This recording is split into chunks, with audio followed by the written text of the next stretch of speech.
Hello, friends. Can a leader truly succeed by letting go of desires? In today's high stake corporate world, we are taught that the relentless ambition and the hunger for more are the only driver of success. But the ancient wisdom suggests the opposite. In this video, we explore the profound leadership lesson found in Bhagavad Gita, chapter 2, verse 55, and how they apply to the modern C suite. Let's go ahead and find out more about this. Good morning, good afternoon, or good evening, wherever you are joining us from. Welcome to a profound exploration that could fundamentally shift how you approach the leadership, success, and the personal well being. Today, we are diving into a concept that seems almost counterintuitive in our modern driven world, which is the zero desire executive, and why letting go to the ultimate power move, and our guide on this journey. This timeless wisdom of the Bhagavad Gita, specifically chapter 2 and verse 55. We live in a society that constantly tells us more is better, more growth, more market share, more influence, more wealth, more accolades. As leader, particularly at the C-suite level, we are conditioned to believe that an insatiable ambition, a relentless hunger for the next big win, is the very engine of progress. We strive, we strategize, we sacrifice, often at the cost of our own peace, our relationships, and sometimes even our ethical compass. But if I told you that the key to greater power, more sustainable success, and unshakable resilience lies not in chasing but in letting go? What if the true strength comes from within, independent of the external outcome? This isn't some new age philosophy devoid of practical application. This is ancient, battle tested wisdom presented to a warrior on the brink of despair, now recontextualized for the modern executive navigating the corporate battlefield. Let's look at the core of our discussion today, which is Bhagavad Gita chapter 2 verse 55, which says within quotes, when one is in a divine consciousness, one gives up all desires arising from the mind and finds satisfaction in the self alone. This powerful verse, spoken by Bhagwan Krishna to Arjun on the battlefield of Kurukshetra, defines a person of steady wisdom. What is their defining characteristics? They have given up desire arising from the mind and found satisfaction within the self alone. Now, before you think this sounds like a call to quit your job, abandon your goals, and meditate in a cave, let's clarify. This isn't about becoming passive or abandoning ambition. It's about a fundamental shift in your relationship with the ambition and desire. For the zero desire executive, zero desire doesn't mean zero goal or zero drive. It means zero attachment to the outcome of the goals. It means freedom from the emotional roller coaster that comes with chasing external validation, quarterly reports, or competitor metrics. Think about it. How many sleepless nights have you spent agonizing over deals that didn't close, didn't materialize? How much stress you have endured over the market downturn, feeling your self-worth plummet with this stock price? How often do you find yourself constantly moving the goalpost, never truly satisfied, always seeking the next big thing even after a monumental achievement? This relentless pursuit fueled by desire creates a fragile foundation for leadership. Your happiness, your confidence, your sense of success become entirely dependent on the external factors largely outside your control.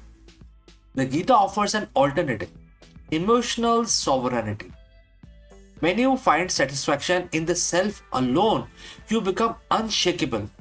Your internal state is no longer dictated by the stock market, competitors' move, or even the immediate success or failure of the project. You operate from a place of intrinsic clarity and strength.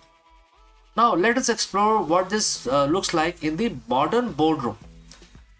First is unbiased decision making. When you are free from the personal desire for a specific outcome, whether it's the prestige of a big acquisition or the fear of perceived failure, your decisions become clearer, more objective. You can analyze situations with less ego and more strategic insight. You make choices based on what is truly best for the organization and not that inflates your personal resume. Number two, resilience in adversity. Setbacks are inevitable. Market crashes, product failure, PR disasters. These are part of the leadership journey. For the executive driven by external desires, these events can be devastating, leading to burnout, depression, or even unethical shortcuts. The zero desire executive, however, can face these challenges without equanimity. They acknowledge the situation, learn from it, and pivot without their core sense of self being shattered. Their satisfaction doesn't come from success but from their effort and integrity. Number three, authentic leadership. Employees can sense insincerity. A leader constantly chasing the next metrics or applause isn't truly connecting. A zero desire executive leads from a place of deep authenticity. Their actions are aligned with their values, not just external rewards. This builds trust, fosters loyalty, and inspires teams to perform at their best, not out of fear, but out of shared purpose. Number four, sustainable well being. The relentless grind of the modern leadership often leads to burnout. By detaching from the emotional highs and lows of desire, leaders can cultivate a profound sense of inner peace. This doesn't mean becoming complacent. It means channeling your energy into effective action without the coercive internal friction of anxiety and attachment. You become more present, more focused, and ultimately more energized for a long haul. So, how do we as modern executives begin to cultivate this zero desire mindset? It's a journey, not a destination, but here are few starting points. Practice self-awareness. Begin to observe your desires. When you feel that the urge for more or the sting of disappointment, pause, ask yourself, is this serving me well? Is my happiness truly dependent on this external factor? Focus on the process, not just the outcome. Channel your energy into executing and your responsibility with excellence. Do your duty, within quotes, dharma, with dedication, but practice releasing attachment to the specific result. As Gita also teaches, you have right to perform your prescribed duty, but you are not entitled to the fruits of action. Cultivate gratitude. Regularly acknowledge what you already have and what you have already achieved. This shift your focus from what is lacking to what's abundant, fostering a satisfaction within. Mindful pauses. Incorporate short moments of mindful, throughout your day. Even 60 seconds of focused breathing can help you reconnect with your inner self, independent of your to-do list. The zero desire executive is not an executive without an ambition. It's an executive whose ambition is purified. An executive who understood that the true power isn't about control over the external world, but mastery over the internal ones. It's about finding that deep, unwavering satisfaction in the self alone, so that every action you take comes from a place of strength, clarity, and the genuine purpose. This action wisdom action-based wisdom coming from the ancient script delivered 7,000 years ago remains profoundly relevant.